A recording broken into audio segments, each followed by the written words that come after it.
कुछ नहीं किया। इसलिए जनता जान गया कि ये लोग जनता को बेवकूफ़ बना रहे हैं।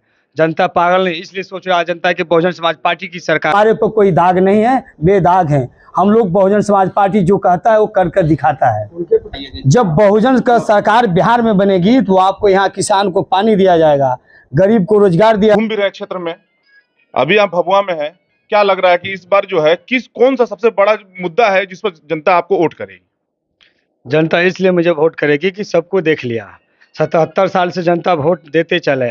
जब बहुजन का सरकार बिहार में बनेगी तो आपको यहाँ किसान को पानी दिया जाएगा, गरीब को रोजगार दिया जाएगा, यहाँ मेडिकल खोला जाएगा, यहाँ हॉस्पिटल खोला जाएगा। जब बहुजन समाज पार्टी की सरकार आप बनाइए उसके बाद आपको रोजगार मिलेगा। अच्छा, बता रहे मनोज जी क्रिश्चियन हैं, तो क्या इनके खिलाफ कंप्लेन करेंगे क्या? हाँ, कंप्लेन करेंगे हम। क्या चुनाव से पहले जीतने के बाद? मैं चुनाव से पहले भी कंप्लेन करेंगे। हम करेंगे इसलिए कि हम न्याय में अपना हाई कोर्ट में देंगे कंप्लेन। क्या देंगे?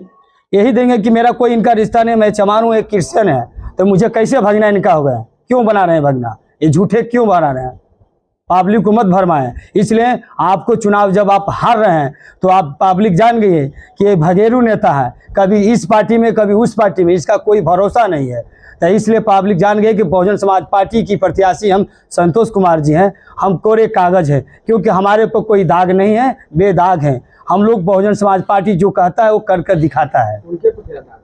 उनके पर केस की दाग है। उनकी उज्जवल कुमार उनकी बेटा है, जो अनाथ आश्रम स्कूल चलता है, उसमें उनकी एक बेटी को, लड़की को मतलब रेप किया है। ये बताए, उसमें उनके जब सांसद बने नहीं हैं तो ये रेप करवा रहे हैं। जब बनने के बाद क्या करते हैं?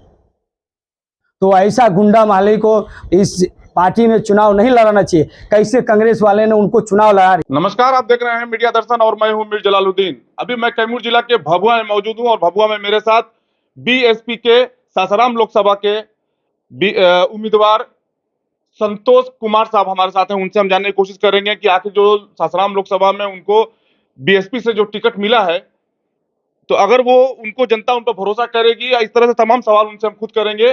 उनसे हम बात करें। सबसे पहले तो मीडिया दर्शन में आपका स्वागत है। सबसे पहले मैं आपको चैनल को मैं धन्यवाद देता हूँ जी। सबसे बड़ी बात ये मैं बता रहा हूँ कि आपको सासाराम लोकसभा से बीएसपी के उम्मीदवार बनाए हुए हैं। आप जिसे घूम भी रहे क्षेत्र में, अभी आप भभुआ में हैं, क्या लग रहा है कि इस बार जो है कौन सा सबसे बड़ा मुद्दा है जिस पर जनता आपको वोट करेगी? जनता इसलिए मुझे वोट करेगी कि सबको देख लिया, 77 साल से जनता वोट देते चले आ। आज तक से लोग वादा बहुत बड़ा बड़ा किया मगर कुछ नहीं किया। इसलिए जनता जान गया कि ये लोग जनता को बेवकूफ़ बना रहे हैं।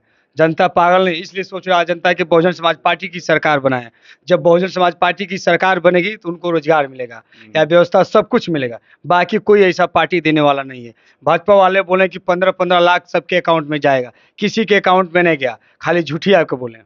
झूठ बोल रहे हैं जी, झूठ बोल। अच्छा, आपके द्वारा एक वायरल हो रहा है कि एक आरोप लगा रहे हैं कि जो कांग्रेस ने जिसको उम्मीदवार बनाया है मनोज कुमार जी को, उनपे एक आप आरोप लगा रहे हैं कि वो जो है सुरक्षित सीट से टिकट कैसे लग रहे हैं, कोर्ट में भी जाने की बात की जा रही है आपके द्वारा। इस पर क्या कहना चाहेंगे?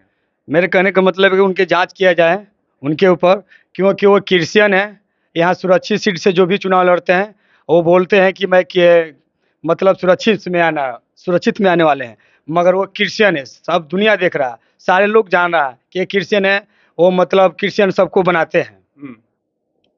तो क्रिश्चियन वो सबको बनाते हैं, तो एक सवाल ये उठता है कि इससे पहले 2019 के लोकसभा में उनको बीएसपी ने ही अपना उम्मीदवार बनाया था। क्यों बनाया था? बीएसपी उनको उम्मीदवार बनाया था, ये मानते हैं, मगर उस समय लोग पब्लिक को पता नहीं था कि ये मतलब एक क्रिश्चियन है। अभी आपके द्वारा कोर्ट जाने की बात की जा रही है कि सुरक्षित सीट से कैसे लड़ सकते हैं, तो वो सुरक्षित सीट से उनको टिकट कैसे मिल पाया बीएसपी से? ये बड़ा सवाल है, इसका जवाब आप दीजिए। मैं उसको जांच करवा रहे हैं, हम लोग करवाएंगे कि कैसे उनको टिकट मिला, कैसे कांग्रेस ने टिकट दिया। इसलिए इस पर जांच किया जाए। मैं सरकार से मांग कर रहा है कि उस पर जांच किया जाए कि मनोज राम को कैसे टिकट मिला। मनोज राम को कैसे टिकट मिला? जी। आपसे एक रिश्ता का भी बात की जा रही है कि किसी रिश्ता में आप भांजा उनके लगते हैं, इस पर कहाँ तक सच्चाई है? मेरा उनसे कोई रिश्ता नहीं है, मेरा कोई उनसे रिश्ता नहीं है, ना कोई मेरे मामा ना भगना कोई नहीं है। मेरा ननिया और पचगाम है। ये सब झूठे को जनता को मतलब भरमा रहे हैं। क्यों? अच्छा, जीतने के बाद आपके द्वारा पहला काम क्या किया जाएगा? इस क्षेत्र की, लोकल क्षेत्र की बात किया जाए अगर है, जो कैमूर जिला में, तो पहला काम क्या किया जाएगा आपके द्वारा? पहला काम हम लोग को शिक्षा पर ध्यान दिया जाएगा, किसानों को पानी दिया जाएगा, गरीबों को रोजगार दिया जाएगा। रोजगार दिया जाएगा जी। जीतने के बाद क्या गारंटी है कि आप नहीं बदलेंगे? जनता कैसे विश्वास करे आपके ऊपर, क्योंकि जिस तरह से देखा जा रहा है कि यहाँ के विधायक भी जो है चैनपुर का बात किया जाए वो बीएसपी से जीतते हैं और दूसरी पार्टी ज्वाइन कर लेते हैं, जिस तरह से एक परंपरा चला हुआ है राजनीति में कहा जाए तो आप नहीं बदलेंगे, जनता कैसे श्योर हो? मैं जनता से यही कहेंगे कि सबको तो देख लें, या अभी देख रहे हैं राजद का भी अभी यहाँ भरत विधायक जो वो भी तो भागे, तो क्या भरोसा उन पर था, या भाजपा के लोग भी भाग जा रहे हैं। तो बहुजन समाज पार्टी एक नेता पैदा करती है, इसलिए बहुजन समाज पार्टी कहीं भागने वाली नहीं है। लोग प्रत्याशी भागते हैं मगर बहुजन समाज पार्टी नहीं भागता है। इसलिए मैं बहुजन समाज पार्टी में जितने लोग हैं सबसे मैं कह रहा हूँ, मैं मर जाऊंगा, मैं मिट जाऊंगा, मैं बहुजन समाज पार्टी के एक सिपाही हूँ, मगर मैं कभी भाग नहीं सकता हूँ। भाग नहीं सकता हूँ। ये थे बीएसपी के उम्मीदवार